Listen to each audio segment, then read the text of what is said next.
Pessoal, vou fazer um vídeo rápido aqui para vocês explicando por que Lula, as suas chances de reeleição vem diminuindo grosseiramente a cada semana e por que a reeleição dele está praticamente inviável para 2026 com relação ao resultado.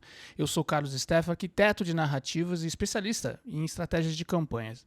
Olha, quando você que não é um profissional da área, quando você se depara com matérias como essas aqui, como por exemplo aqui na CNN, Lula empata no segundo turno com Flávio, Tarcísio, Michele, Ratinho, a gente precisa entender que Lula ele possui um capital político estabelecido, já tem o seu teto de rejeição também estabelecido e, portanto, todo o pelotão que corre atrás dele, ou seja, que é o espectro oposto, precisa calcular ali a quantidade de votos naquele montante para a gente entender qual é essa fotografia do passado.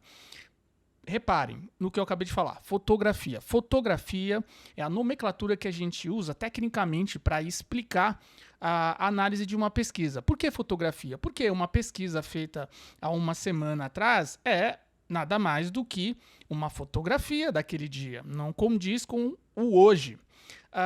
Você tem aí algumas pesquisas que surgiram, como por exemplo a Paraná Pesquisas, a Quest, a Atlas, que demonstram o mesmo cenário.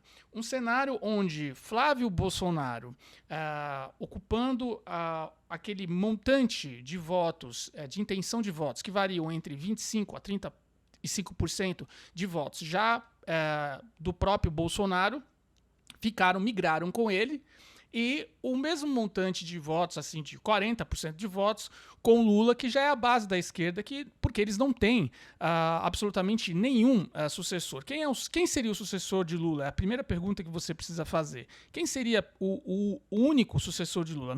O PT não tem um sucessor. Não é Haddad, não é Boulos, não é ninguém. Ou seja, o PT... O lulapetismo não provocou, não estabeleceu uma linhagem para fazer essa migração. Então, por exemplo, diferentemente de Flávio Bolsonaro, que carrega o nome de Bolsonaro, quando Bolsonaro indicou o nome de Flávio Bolsonaro, esse montante de eleitores já migraram diretamente para Flávio Bolsonaro. Enquanto Lula, se ele por algum motivo não possa participar da campanha do próximo ano, ele não tem como fazer essa imigração de modo tranquilo, porque primeiro que a esquerda brasileira ela é uma minoria, ela é organizada em outro sentido, mas ela é uma minoria, ela não tem, por exemplo, a quantidade de mobilização que a direita tem. Não estou falando somente da internet, eu estou falando de pessoas, de movimentos, né? Movimentos que realmente fazem o país ter o seu processo de crescimento. Quando a gente fala de esquerda, a gente tem muito aquela linguagem de movimentos sociais, mas isso não quer dizer que o trabalhador comum mesmo ele está inserido nos movimentos sociais. Pelo contrário, a gente tem aí uma grande faixa de trabalhadores que sequer se associam com sindicatos ou movimentos sociais. Então, por isso que a gente tem hoje uma crescida muito grande de um país mais conservador. O eleitor brasileiro hoje ele é mais conservador, inclusive existem pesquisas que falam sobre isso, e do outro lado a gente tem um movimento da esquerda, onde as coisas que eles defendem são basicamente políticas sociais e coisas que, sinceramente, não trabalham a favor do desenvolvimento de um país, de uma nação, do tamanho do Brasil, que é um país continental que, portanto, precisa ter uma velocidade de crescimento maior. Mas vamos lá. Nessa avaliação aqui, dessa pesquisa, que mostra que Lula empata no segundo turno com Flávio e Tarcísio, Michele e Ratinho. Se a gente procurar aqui os dados, né, a gente vai ver que foi um levantamento feito entre os dias 18 e 22 de dezembro, portanto recente agora, né, hoje é dia 28, onde 2.038 eleitores em 163 municípios nas 27 unidades federativas foram ouvidos, né? Então a margem de erro é de 2,2 percentuais para cima, né, ou para baixo, né? E o nível de confiança, né, de assertividade é 95%. Então a gente vai dar uma olhadinha aqui nessa amostragem da Paraná Pesquisas, né? Lula 44%, Flávio Bolsonaro 41%. Sinceramente, já foi. O Lula já perdeu. Não tem condição dele enfrentar Flávio Bolsonaro. E aí eu vou dizer o porquê, o que não mostra nessa pesquisa, mas vai se agregar a essas informações. Quando a pesquisa ela faz esse panorama de um cenário, ela está entrevistando o eleitor, ela está observando o eleitor no sentido de que, olha, você concorda, gostou do governo do Lula, votaria no Lula mais uma vez? São perguntas mais ou menos assim que você vai receber num questionário, caso você tenha aí a abordagem de alguma empresa de pesquisa. Mas não está dentro desse questionário perguntas como, por exemplo, você acha que o Lula terá base suficiente para tentar a sua reeleição? Ou você acha que o Centrão, ou você acha que partidos que estavam na base do governo, essas perguntas políticas sobre a engrenagem, que é o que realmente move a política brasileira, não estão inseridas. Aí você fala assim, não, mas Carlos, isso aí não tem nada a ver. Olha, tem muito a ver e eu vou explicar para vocês. Mas antes vocês podem deixar aí no comentário tudo o que eu estou falando para vocês participarem e a gente conseguir fazer aí uma comunidade que possa estar dialogando mais sobre isso. Prestem atenção. A importância de políticos da base do governo não se estende somente na questão da aprovação de projetos, mas no período de campanha, porque todos aqueles terão que passar pela campanha, todos aqueles também estarão fazendo campanhas de reeleição. Então, todos esses 500 e poucos deputados, senadores, enfim, deputados federais, estaduais, todos esses terão que fazer as suas campanhas. Portanto, eles estarão na rua com as suas estruturas, com seus gabinetes, defendendo ou tentando retirar um governo, uma situação. Então, nessa pesquisa, nós estamos vendo uma fotografia do dia, numa amostragem considerável, 2.000 e, se não me engano, 38 pessoas, e nós já temos um empate técnico com Flávio Bolsonaro. Qual é a diferença de Flávio Bolsonaro para Bolsonaro? É muito grande. Eu vou dizer para vocês, sinceramente, muito grande. O Flávio, ele tem uma capacidade de conversar com os extremos. O Bolsonaro, ele não tem essa capacidade. Ele vai falar o que vai na telha dele. Não tem filtro. Bolsonaro, no caso Flávio Bolsonaro, vai ter filtro. Isso vai fazer com que a mídia não bata tanto no próprio Flávio Bolsonaro. Além do mais, a própria base do governo que está insatisfeita começará a fazer um elo de articulação com Flávio Bolsonaro. E vocês vão reparar isso. Vocês já reparam, inclusive, nas falas de Flávio Bolsonaro, naquelas sinalizações de pessoas que não falariam, né, que não tentariam agora sinalizar nenhum tipo de apoio com o Bolsonaro, já estão sinalizando para Flávio Bolsonaro. Aí você vai perguntar para mim, não, mas e o pastor Silas Malafaia, por exemplo, um apoiador que tem uma responsabilidade muito forte com relação às últimas manifestações. Olha, essa questão do pastor Silas Malafaia é um gosto pessoal dele. Não tem absolutamente nada a ver com isso daqui. O que ele diz, o pastor Silas Malafaia, resumidamente, é que Flávio Bolsonaro deveria ter consultado os partidos e que ele se aproveitou de um momento psicologicamente de fraqueza de Bolsonaro, quando ele estava já coado, precisando fazer todos esses tratamentos, e utilizou desse artifício para convencer. Foi essas palavras que o pastor Silas Malafaia utilizou.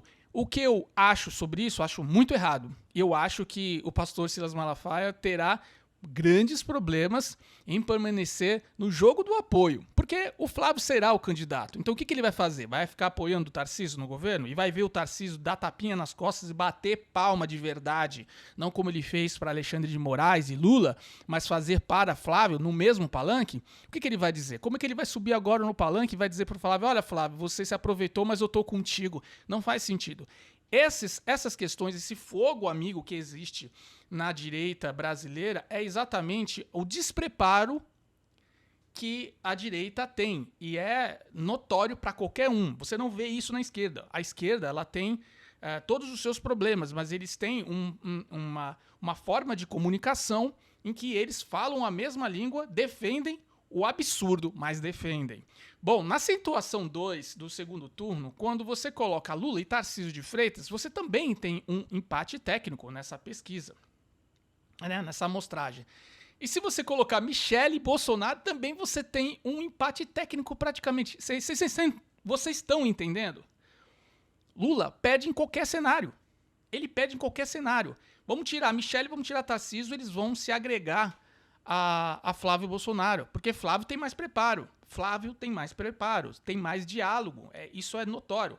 Tarcísio, ele é governador do estado de São Paulo pela sua capacidade como ministro, que foi de Bolsonaro e da Dilma também. Ele também foi ministro da Dilma.